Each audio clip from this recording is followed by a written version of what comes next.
Well, ladies and gentlemen, we're going to start this session with a video that's been made especially for us here at Destination Q. This is Paris Je t'aime, the destination management organisation for Paris, who has prepared a report for us on the recent Paris Games. Hello Brisbane, and congratulations for your future Olympics in 2032. So congrats. My name is Corinne Menego. I'm the Managing Director of the Tourism Office, Paris Je t'aime, and I will be happy to share some of the experience that we lived during this summer 2024 for the Olympics Games. This period, this summer 2024, was really incredible. That was an amazing experience for all of us and for all the team, probably one in 100 years, as you remember. It was essentially the joy of being all together, serving the same purpose of delivering these Olympics and Paralympic Games. We were so happy to use these games as an accelerator for transformation of the city. That was also the great opportunity of making all the professionals working together. So that created probably a proximity that we didn't have with the actors before and with all the professionals and people involved in this organization. So this was really a real opportunity for all of us, probably to have some more innovation. We will talk about it, but also to welcome all the world, be very visible and some transformations that we want to achieve. So accessibility was really at the heart of our stakes, I would say. We worked a lot also on popular games. So everything was, as open-winded as you've seen in the city with the opening ceremony, which was very innovative and open in the city. That was a way of making the city being discovered probably differently. One of our big commitments was also to make the city discovered in terms of Greater Paris. So you've seen the Seine-Saint-Denis and the La Villette Center, which was the Parc des Nations. And these places were real, I would say, image of what we want to achieve with the city tomorrow. This was also the way of providing sustainable solutions. You know that we had more than plus 80% of moving mobility by bike, which was impressive. So a new way of discovering the city. And so all these reasons made the Games of Paris 2024 quite amazing. Coming back maybe to some figures about the Olympics, we have to be very much aware that the fantasy with all the figures has to be confronted to the reality. So we're not waiting and we're not expecting, and you shouldn't expect also, too many foreign visitors. So, of course, we had a lot of visitors during these 2 weeks between the end of July and mid-August. We had approximately 11,200,000 people coming in. It represents approximately plus 4% versus normal summer at this period. But you've got to be aware of two things. Probably before the Olympics, there is always a period where the figures are quite below the numbers that we usually have on a normal summer, especially in June and probably beginning of July. We were at minus 15% approximately. And then afterwards, that's better again. So that's pretty cool at the beginning, at the final numbers totally. But at the same time, you should be aware also that the figures that we have are not so much about foreign people coming in, which represent approximately 1.6 million of people, but essentially of local attendance. The national attendance is much more important during these sorts of events than a normal summer. So on these 11,200,000, approximately 3 million of tourists spending a night on the destination, approximately 1.6 international and the others are national attendance coming in and spend at least one night on the destination. And all the other ones are really people either living on the destination, either just coming for a day, you live in the region and you come with a 2-hour trip, you spend the day and then you're coming back at your home. So this is probably a profile which is absolutely different from a normal summer.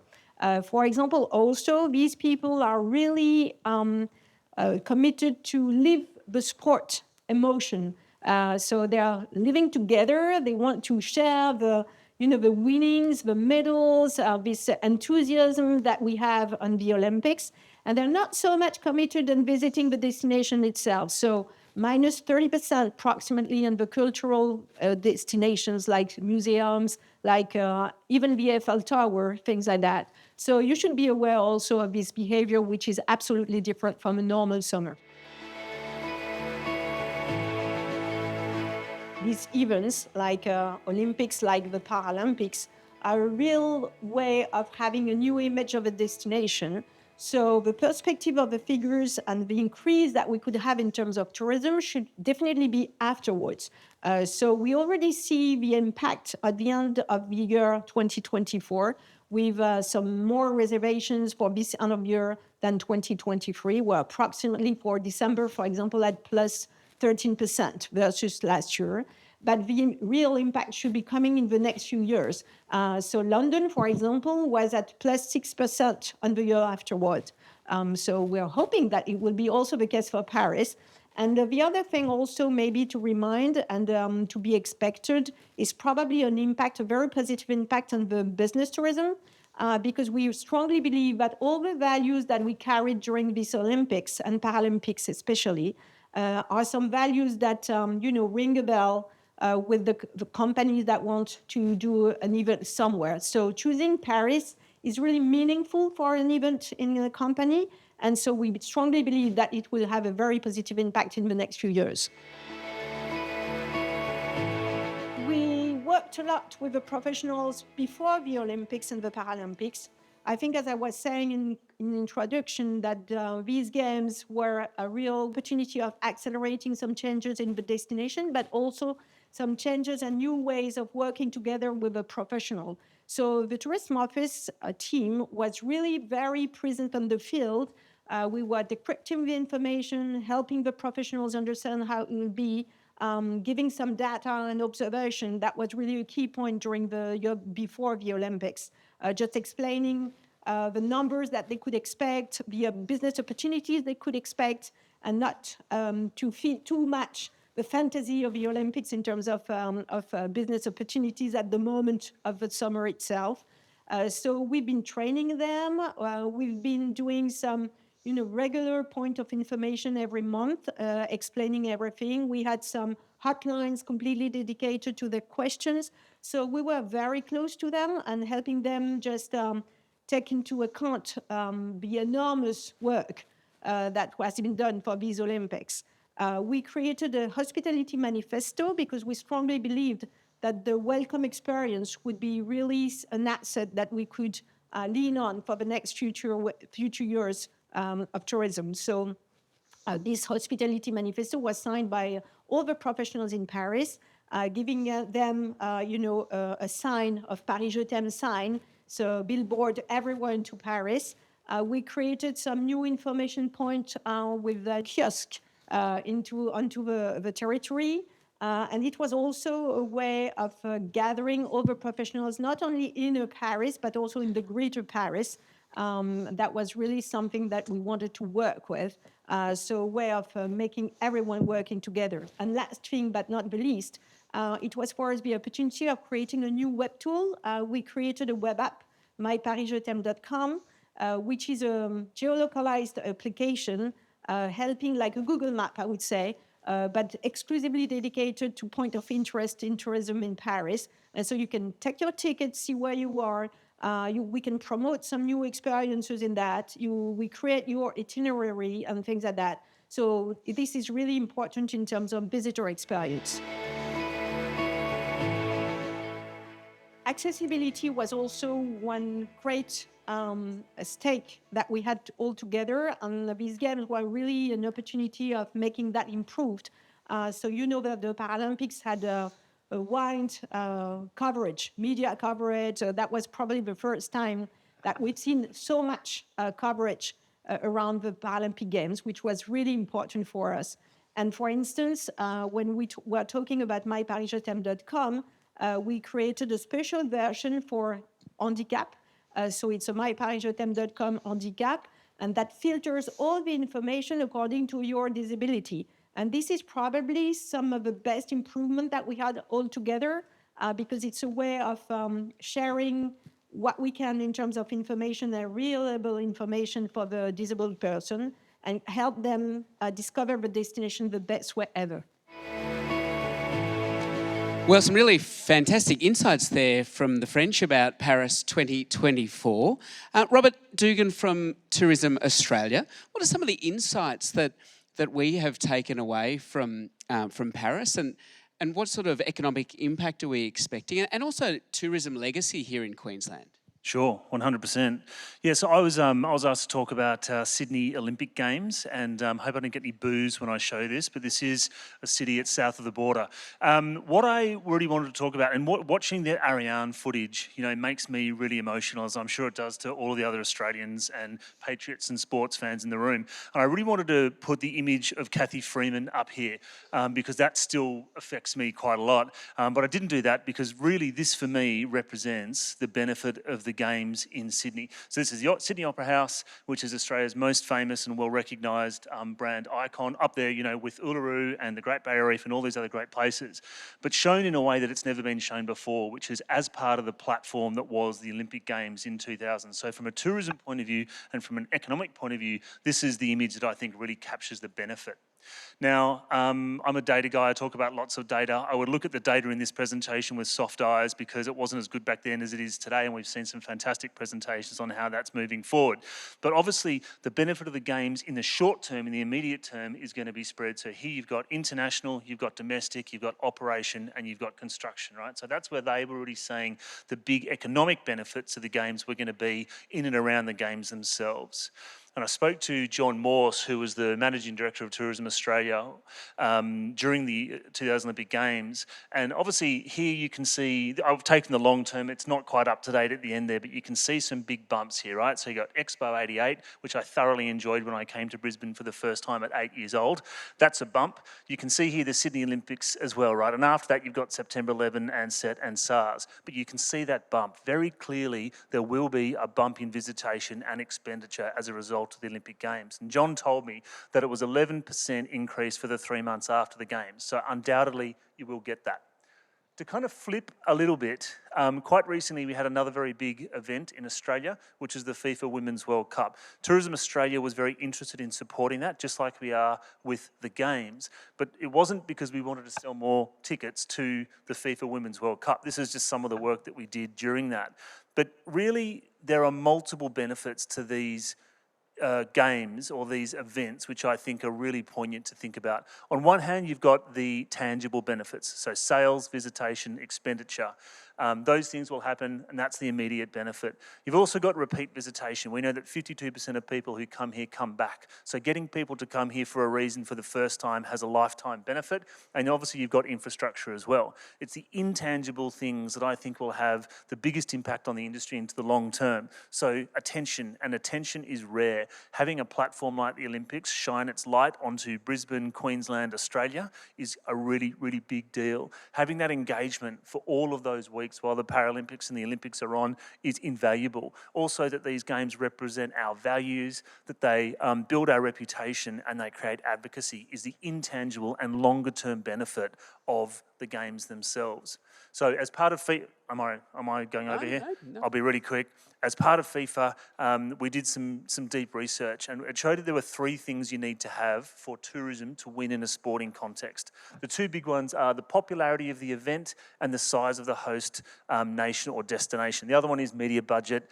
Leave that to the marketers like Tourism Australia. But these 2 on the left are the really important ones. And in good news, there are only 2 whale events out there, right? And they are the Men's World Cup and the Olympics.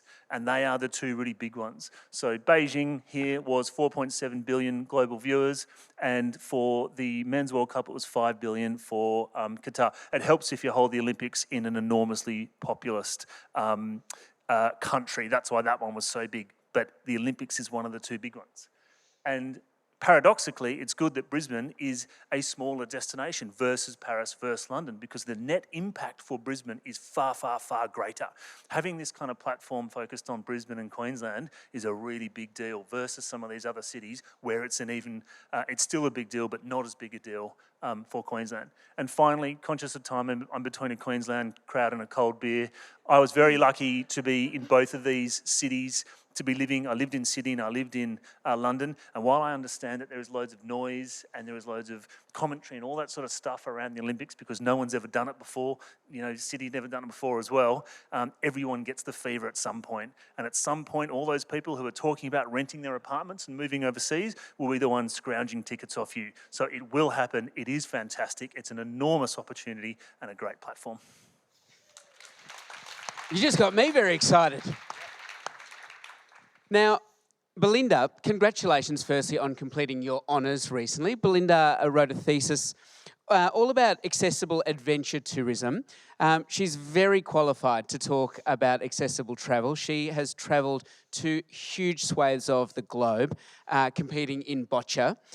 And as well as doing all of that, she has a vlog on accessible travel. She fits more into a day than I do into a week. So I'm really excited to hear your thoughts on accessible travel. Thank you so much for having me here today. So I'm an accessible student to get a specialist. I'm also a proud disabled person, which I reportedly has been birth. And this experience has obviously has opened up many opportunities and created advocacy, especially within accessible and inclusive tourism. I recently completed my honours degree, on a research degree, working on accessible adventure tourism, where I explore the barriers and opportunities from a very perspective. I also love being a professional myself, travel widely, so I think back there are many opportunities and the gaps in accessibility.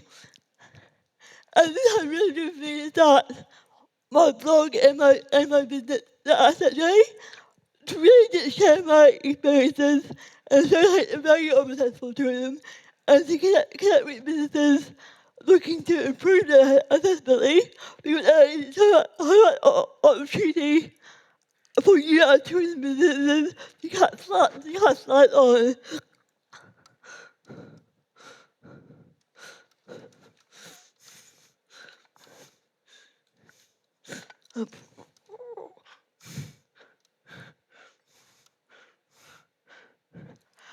I just like saying, can we do a sliding?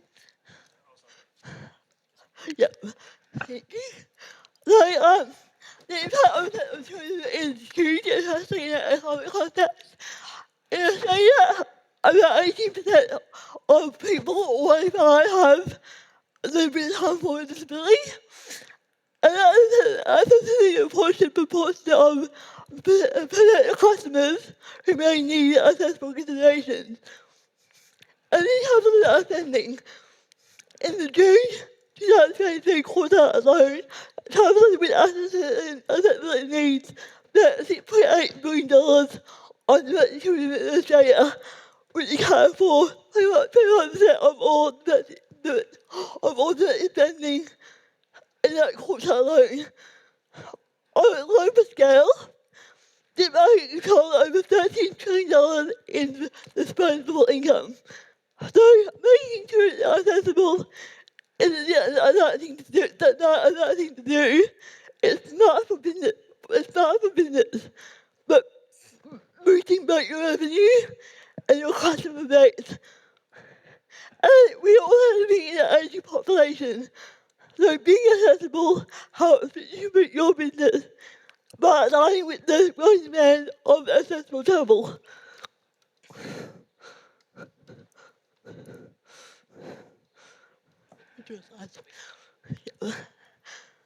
So Queensland has really taken the lead with the Euro tourism last year and this year. It's absolutely incredible to see the conversations and the changes that have occurred. And this momentum is a major foundation for the Brisbane 2022 Paralympic Games, putting our team in a position to create a event that's accessible and inclusive for everyone. as you heard, I had some big challenges with accessibility for the 2020 game because it's about honour and historic city. The metro system has limited accessibility with only one of the 14 lines fully accessible, but they also invested in improving accessibility on buses and trams. And 95% of their venues are hard to be retrofitted for accessibility.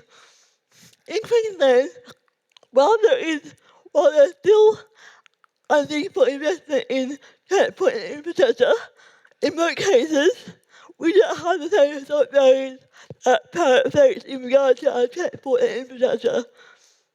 And the game that 2022 it's a chance for us to really improve accessibility and inclusion outcome for everyone into the future, and that what particularly excites me.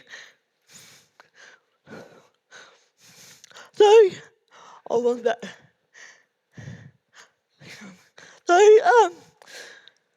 So what can you do to improve your assets in your business? I want to start by saying that where your business is at, accessibility is really about progress and not perfection. Through my research, I found that there's often a fear of getting it wrong that prohibits making a start. But you don't know what you don't know, and that's okay. But don't be afraid to start the journey. Quite often I hear the biggest concern for business is cost, but there's also a lot of things you can do to make a site accessible, like portable set-hole ramps, furniture placement, and quiet spaces for one area with limited lighting, for example. So one of the biggest things you can do is provide accessibility information on your website. It's probably the last thing you can do, but it's super important because people with disability often spend a lot of that time researching before they arrive. It's also really important to describe what your asset is like, so things like entrance to parking, restrooms, roof layouts, bed heights, and even what you don't have, help potential customers make informed decisions. And that one, no, not yet. And the second is to focus on your customer service. So think beyond your physical states to how you make each part of your customer journey more inclusive. And if you don't know how that to meet someone's needs, it's okay to ask questions like, how can we make your journey or visit more comfortable? Or what can I do to make it possible for you? We are an encyclopedia of what we need, so most of the time we will tell you if you ask. So I really want to encourage you. I really want to encourage you to start small, ask questions, and lean into resources from industry organisations and ask people with lived experience. Because every step counts, and each fund brings you closer to creating a truly welcoming experiences for everyone. Thank you. Thank you, Belinda. Thank you, Belinda. And a big congratulations. Belinda is also a recent graduate of the QTIC Young Professionals Mentoring Program. So thank you for your insights. Dr. Caroline Wright is with the Griffith University. Are you based at the Treasury building? We're not there yet. Oh, you're not there just yet? Almost. What a beautiful facility to have. I'm very excited. Well, a strong presence, Griffith University, a very strong presence in Queensland. And so Caroline, Dr. Caroline Wright, is the Director of Games Engagement and Partnerships, and you've been really working closely with in the lead up to the Games.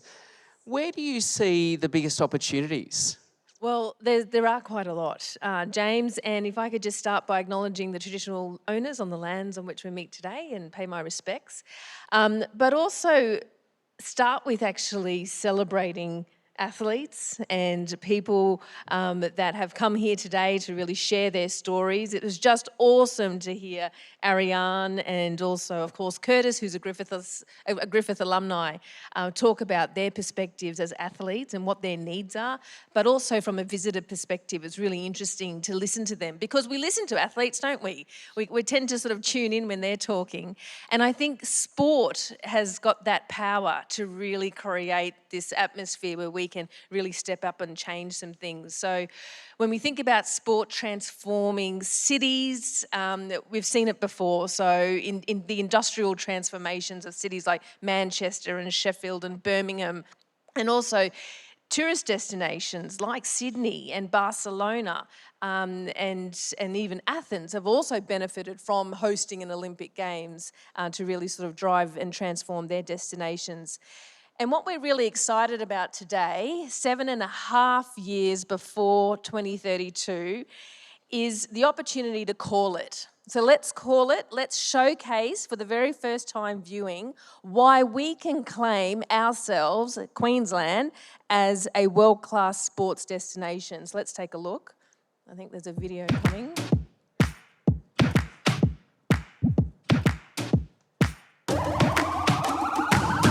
This is the moment we waited for. Everything you want is right here. We gon' give them what they came for. We gon' take it up from last year. Shoot 'em my shot, boy, I'm long range. Me and the team on the same thing. Stayed down, never switched up. Only thing changed was the game. I'm in the zone now. Nothing can change what we on now. When I pull up, know it's going down. Foot on the gas, ain't no slowing down. Aiming for greatness, no settling. Kick down the doors, they won't let me in. Taking no else, yeah, I gotta win. Watch me kick down the doors, they won't let me in. Who running the game now? Foot on the gas, get slowed down. No, my team, we holding it down. We know we running it now. Watch the game change. Watch the game change. Watch the game change. Watch the game change. Yeah.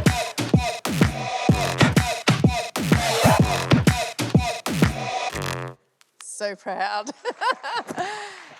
And that was 1 minute video. So really, really happy to share with you 3 key messages or opportunities from an education and research perspective. So the first one is clearly we've got the best. We've got the best athletes here. We saw 2 on stage before, and we're Australia's #1 university for athlete performances. It's just absolutely wonderful. And that's a significant attractor. It's a significant draw card to Queensland. Only second behind Stanford University in the USA. We also have the #1 tourism institute in Australia as well, our Griffith Institute for Tourism, so shout out to my colleagues here. So we've really got the opportunity to leverage our world-renowned status as a city or a state of sporting excellence and to coalesce that with really sophisticated arts and culture, dining, hospitality, festivalisation, if you like, as an attractor to bring in international and domestic sport and business conferences and events to Queensland. And we already know from a sport diplomacy and a trade and investment in perspective that our Asia-Pacific neighbours are knocking on the door. They're wanting to come to Queensland. They're wanting to come to train here. And I'll talk a little bit about more on that in a moment. But to respond to this heightened activity, we really need to invest in private and public partnerships to deliver the much needed infrastructure in our communities and also in our educational institutions. So we really need to be investing not only in the hard infrastructure, but also in our future leaders. The local talent piece is also really, really important. I'll talk to that in a moment. The second key message that I wanted to share is the power of the scientific community. Paris did this really well. They engaged universities in pilot projects, live labs. They had people and students sort of working across a whole range of areas. They had students working in the circular economy, and that was then translated in from those pilot test programs right through into national initiatives. So that was really quite evident at the Games as well.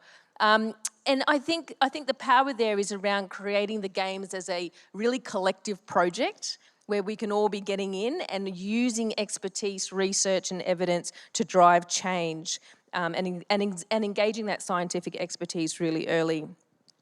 Another thing I'll mention about Paris was it was really hot. So the urban heat issue was something that was very real.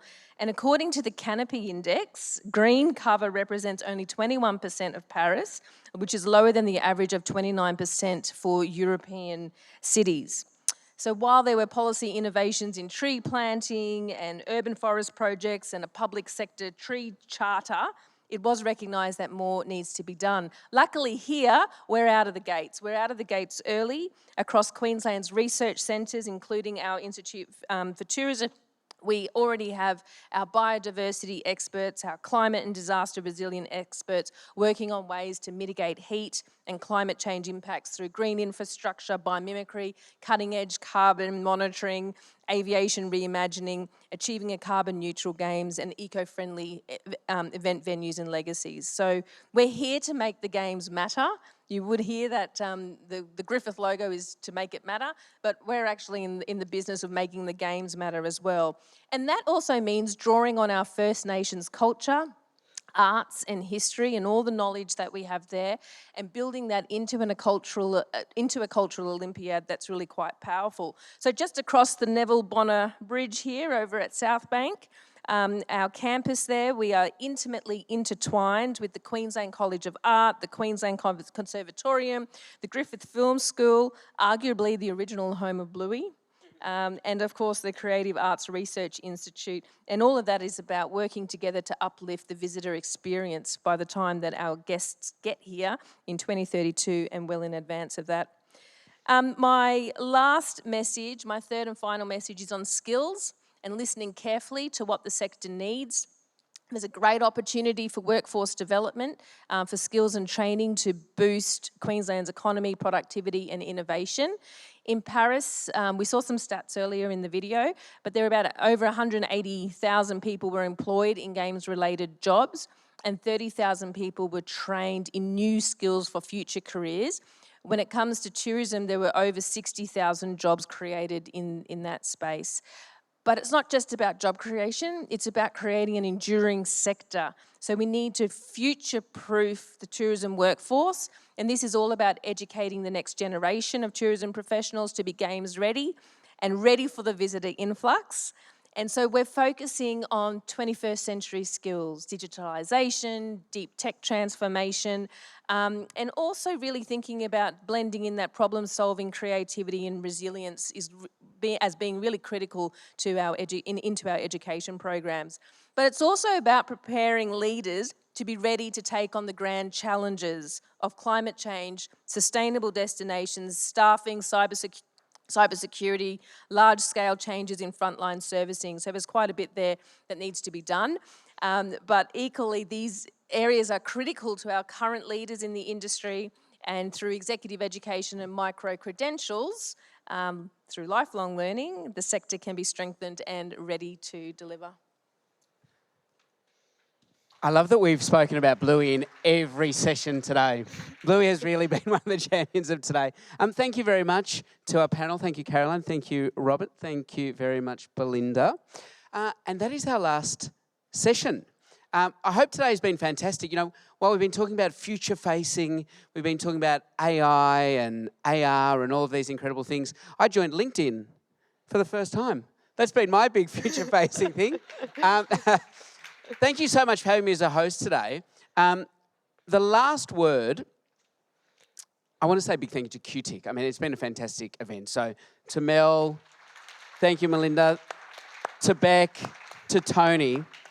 But we'd like to give the last word today because it's his second last day in the job. It's been a 2.5-year-long career. And as the CEO of QTIC, can you please put your hands together for Brett Fraser, who will be buying everyone a beer tomorrow at the awards.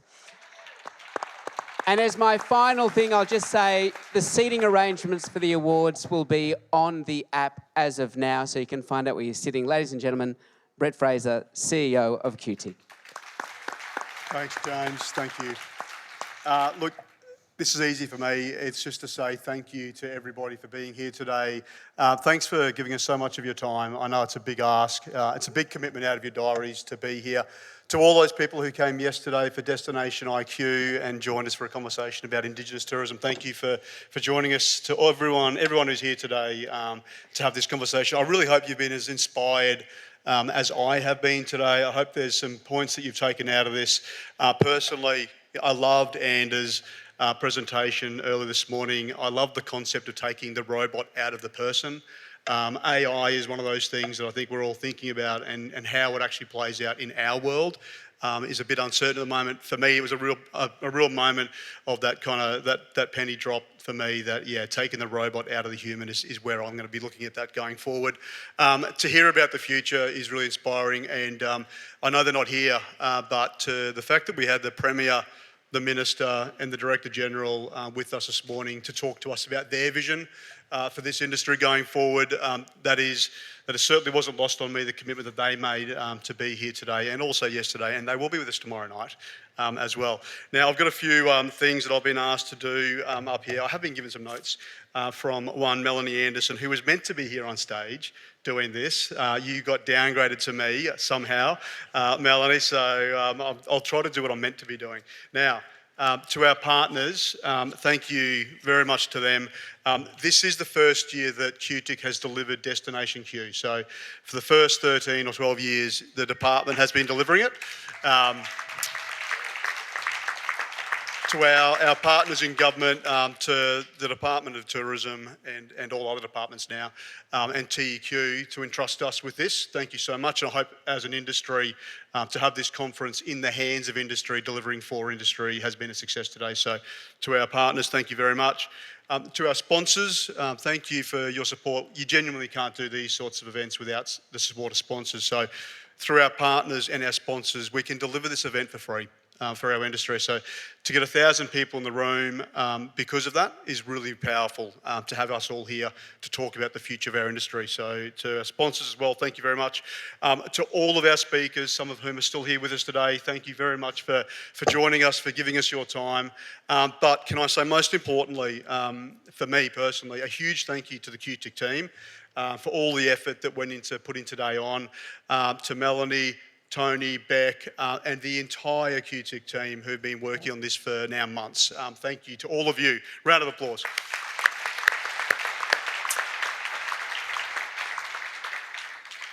Now, I have a very important task to do. For those of you who are still in the room, who have persevered, this morning, James told us that there was a lucky door prize. There is those of you who remembered this. So we have a lucky door prize. I've been sent the names. Now, what I've been told is you have to be in the room to win. So I am going to give the names that I've been given, and hopefully one of these people is in the room. Now, what you will be winning is a night's accommodation here at the Star, complimentary breakfast, and valet parking.